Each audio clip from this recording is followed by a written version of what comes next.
He's been deemed a disgraced former minister, but what is that disgraced former minister about to do that's set to make him even richer?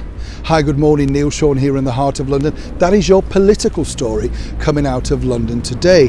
And it's interesting to note, as we always mention on the show, that if you do something bad, very quickly it seems that you can do something good. And by that I mean make lots of money.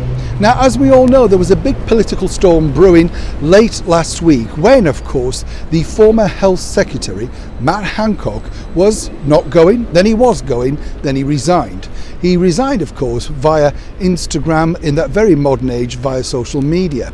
But what's interesting now is a lot of people were speculating exactly what would Mr. Hancock do. He does get something of a payoff, of course, from being the government minister.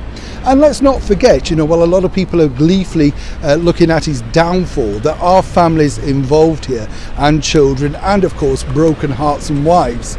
So it's not all fun news. But on a more sort of serious note, Mr. Hancock does appear to be a man in demand, and the one way that he is set to make quite a lot of money is that I can reveal first here on the show this. That's right, Matt Hancock could be set to become even more wealthy, and it's all down to this particular deal.